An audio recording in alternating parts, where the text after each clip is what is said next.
ब्रह्मांड का केवल 5% हिस्सा ही हमें दिखाई देता है। दोस्तों, क्या आप जानते हैं कि शेष ब्रह्मांड किससे बना है?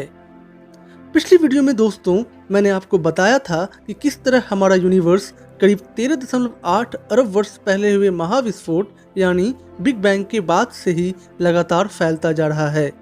अब सवाल यह उठता है कि ऐसी कौन सी ताकत है जिसकी वजह से हमारा ब्रह्मांड लगातार तेज रफ्तार से फैल रहा है।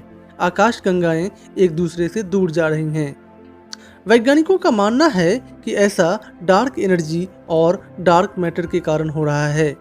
तो दोस्तों, आज हम इस वीडियो में आपको बताएंगे कि डार्क एनर्जी और डार्क मैटर क्या हैं। 1990 के दशक के मध्य में कुछ कॉस्मोलॉजिस्ट्स ने ब्रह्मांड की विस्तार की गति को नापने के लिए कुछ एक्सपेरिमेंट्स किए। दोस्तों, हम जानते हैं कि गुरुत्वाकर्षण बल मास यानी द्रव्यमान को अपनी ओर आकर्षित करता है। इसलिए ज्यादातर वैज्ञानिकों का मानना था कि गुरुत्वाकर्षण बल हमारे ब्रह्मांड की विस्तार की गति को कम कर देगा या इस गति को रोक देगा। लेकिन इन एक्सपेरिमेंट्स के जो नतीजे थे वो बहुत ही आश्चर्यजनक निकले। ब्रह्मांड की विस्तार की गति न कम हो रही थी न ही स्थिर थी, बल्कि वो बढ़ रही थी। दोस्तों, वैज्ञानिकों ने पाया कि वर्तमान में ब्रह्मांड के विस्तार की गति भूतकाल में ब्रह्मांड के विस्तार की गति से ज्यादा है। यह वास्तव में आश्चर्यजनक था, लेकिन सच था। यह एक्सपेरिमेंट एक ही टाइम में साइंटिस्टों के दो अलग अलग ग्रुप्स ने किए थे, जिससे आंकड़ों में या निरीक्षणों में गलती की संभावना भी बहुत कम थी। इन सभी का यही मतलब था कि कोई एक रहस्यमय बल है जो गुरुत्वाकर्षण के बल को न केवल प्रभावहीन कर रहा था, बल्कि ब्रह्मांड के विस्तार को भी गति दे रहा था। इस रहस्यमय बल को डार्क एनर्जी का नाम दिया गया है। दोस्तों, आइंस्टाइन के फॉर्मूले E=mc² के आधार पर यह माना जाता है कि मैटर और ऊर्जा को आप बदल नहीं सकते हैं। अब इससे यह सवाल उठता है कि अगर हर ऊर्जा का निर्माण किसी पदार्थ या दूसरा ऊर्जा स्रोत से होता है तो डार्क एनर्जी कहां से पनपना चालू होती है। ऊर्जा के इसी रहस्यमय स्रोत को डार्क मैटर कहते हैं। ब्रह्मांड में हम जहां तक भी देख पाते हैं, जो भी चीज देख पाते हैं, पृथ्वी, सूरज, तारे और आकाश गंगाएं, सारी ही चीजें इलेक्ट्रॉन्स, प्रोटॉन्स और न्यूट्रॉनों से मिलकर बनी है। दरअसल यह ब्रह्मांड जितना हमें दिखता है वह समूचे यूनिवर्स का सिर्फ 5% हिस्सा ही है। डार्क एनर्जी 70% है और बाकी का करीब 25% डार्क मैटर है।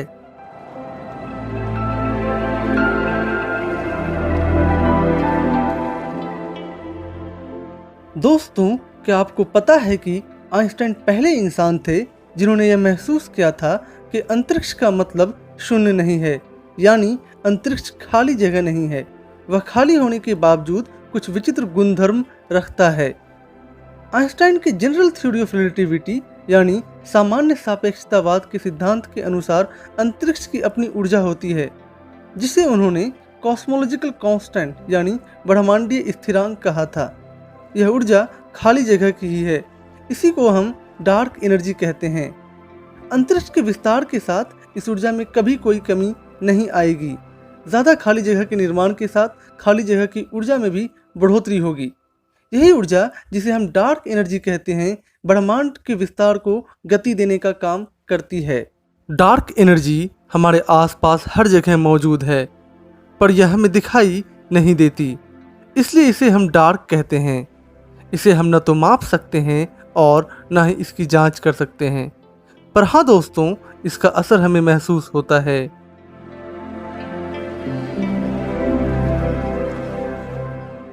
वैज्ञानिकों ने जब आकाश गंगाओं का बारीकी से अध्ययन किया तो पाया कि वे बहुत तेज गति से घूम रही हैं और उन्हें एक साथ बांधे रखने के लिए उनके पास पर्याप्त ग्रेविटी नहीं है, जिसके कारण तारे अंतरिक्ष में एक दूसरे से दूर जाते जा रहे हैं। दोस्तों, फिजिक्स हमें बताता है कि उस जगह पे जरूर किसी रहस्यमय पदार्थ के जरिए ग्रेविटी पैदा हो रही है, जिसे हम नहीं देख पा रहे हैं। इसी रहस्यमय पदार्थ को हम डार्क मैटर कहते हैं। सन 1933 में स्विस एस्ट्रोनॉमर फ्रिट्ज ज़ुइकी ने सबसे पहले इसका पता लगाया था।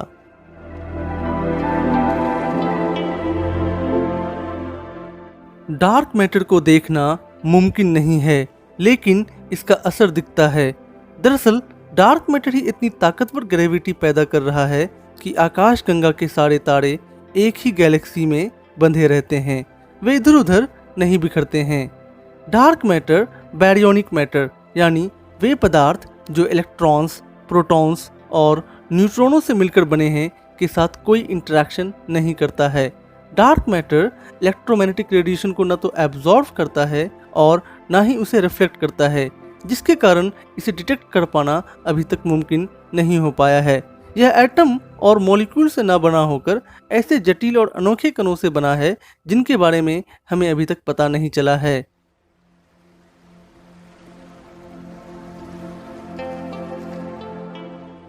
डार्क मैटर एक सर्कस मास्टर की तरह है जो ट्यूनिंग का काम कर रहा है। डार्क मैटर ही वह फोर्स है जो हमारे ब्रह्मांड को बांधा हुआ है। अगर डार्क मैटर नहीं होते तो गैलेक्सी भी नहीं होते, और अगर गैलेक्सी नहीं होते तो तारे भी नहीं होते, और अगर तारे नहीं होते तो ग्रह भी नहीं होते, और अगर ग्रह नहीं होते तो हम इंसान भी नहीं होते। हम सभी डार्क मैटर की वजह से एग्जिस्ट कर रहे हैं। दोस्तों, बात बहुत सिंपल है, no dark matter no people. कुल मिलाकर डार्क मैटर ब्रह्मांड को बांधे रखने का काम करता है, जबकि डार्क एनर्जी यूनिवर्स का लगातार विस्तार करती रहती है, जिसकी वजह से हर गैलेक्सी का एक दूसरे से फासला बढ़ता जा रहा है। दोस्तों, इसी ब्रह्मांड में ब्लैक होल नाम की एक ऐसी चीज़ भी है जो अपने दायरे में आने वाली हर चीज़ को निगल जाती है। ब्लैक होल सब कुछ खींच लेता है, यहाँ तक कि रोशनी को भी। अगली वीडियो में दोस्तों मैं आपको ब्लैक होल के बारे में बताऊंगा। आज के लिए इतना ही।